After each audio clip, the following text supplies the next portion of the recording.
C'est pas un problème d'écoute des médecins, c'est un problème de capacité d'agir. C'est ici, en Estrie, où les tiques sont les plus nombreuses comparativement à d'autres régions au Québec.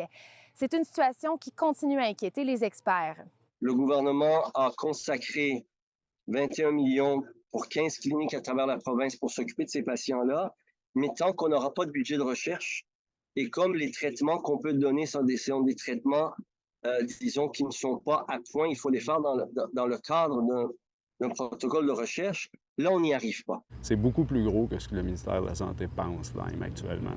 Il y a beau avoir des études scientifiques contradictoires là, qui peuvent présenter la maladie comme étant bénigne, ça fait longtemps que ces études-là ont été démenties. De plus en plus de médecins, à cause aussi des avancées scientifiques, de la littérature qui tend à montrer qu'il y a un problème de symptômes persistants, que possiblement il y a même une infection persistante, tendent à mieux le reconnaître. Il y a eu aussi des efforts de la part de d'autres collègues et du gouvernement pour alerter le public, pour que le public reconnaisse les signes de la maladie. Ça prend vraiment des centres spécialisés avec des médecins qui sont dédiés à cette maladie-là pour être capables. Oui, Là, ouais. oui, puis on sent qu'il y a un effort ou une volonté du ministère de la Santé de ce côté-là, mais il n'est vraiment pas suffisant. Des gens atteints de la maladie depuis peu et d'autres depuis très longtemps attendent toujours qu'un traitement soit rendu disponible.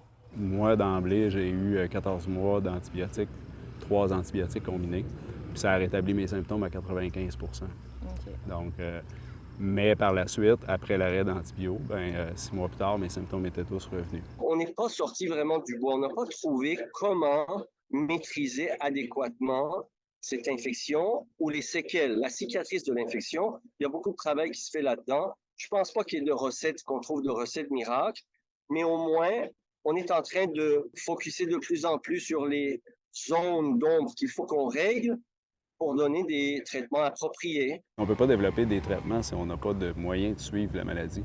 Ça prend vraiment plus de recherche et de moyens de suivre l'infection dans le corps du patient pour être capable d'établir les bons protocoles puis les bons moyens de traitement.